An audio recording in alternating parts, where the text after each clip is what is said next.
안녕하세요. 한방마마예요.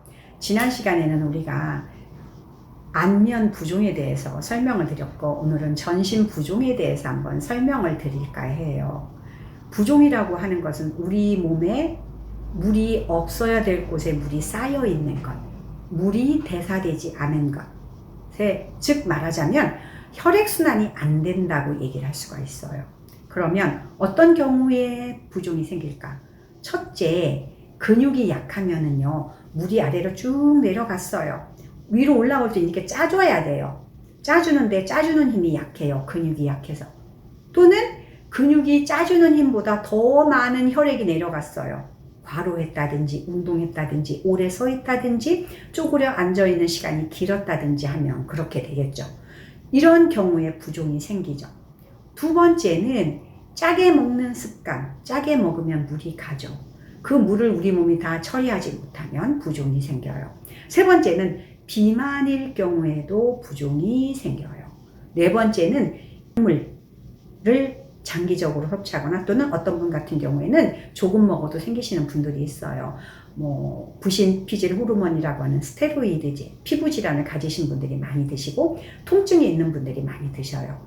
소염 진통제라든지 항생제 또는 부종이나 혈압을 조절하려고 먹는 이뇨제도 때때로는 오히려 부종을 일으키는 경우도 많이 있어요. 그리고 고지혈증 약 같은 것들, 에스트로겐 같은 호르몬제도 부종을 일으키는 원인이 돼요.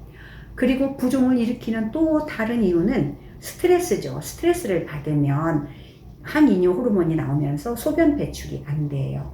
그리고 마지막으로 여성의 생리, 특히 여성들 같은 경우에는 변비가 있을 때 부종이 잘 생겨요. 그래서 여성들은 변비가 생기지 않게 많은 신경을 써야 되는 거죠. 그러면 이 부종이 생긴 것을 예방하는 방법은 지금 말씀드린 거를 반대로 하시면 되겠죠. 운동을 해서 근육을 키운다. 두 번째, 음식을 너무 자극적이거나 짜게 먹지 않는다. 세 번째, 살이 찌지 않게 한다. 그리고 약물을 오남용을 하지 않는다. 잠을 잘 자서 스트레스 해소가 잘 되게 한다. 이런 것이 이제 장기적인 생활 습관, 식습관을 바꾸면서 고칠 수 있는 거고요. 그런데 저녁에 집에 왔는데 정말 발과 다리가 퉁퉁 부고 아플 정도가 됐다. 이럴 때는 어떻게 하면 될까요? 첫 번째가 부드럽게 앉아서 마사지를 해주는 방법이 좋죠.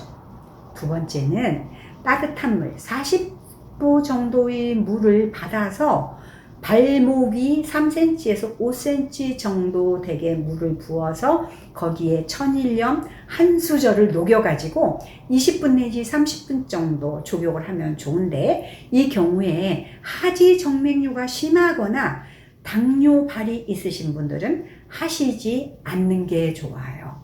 세 번째는 저녁에 잘 때 발을 심장보다 높게 하고 자는 게 좋겠죠. 그리고 일할 때 만약에 오래 서 있거나 고정된 자세로 있는 분들은 서 있을 때 무릎을 편 상태로 뒤꿈치를 올렸다 내렸다를 한 30-40번 정도를 하루에 여러 차례 하시게 되면은 하지 근육 단련도 되고요. 또 혈액순환에도 좋아서 하지 부종을 예방하는 데 많은 도움이 돼요. 근데 이렇게 해서 해결이 안 된다? 그러면 여러분들은 그 의사나 한의사의 진료가 필요하고 치료의 대상이 되는 거니까 해보다가 안 되면 치료를 받으시길 권해드려요.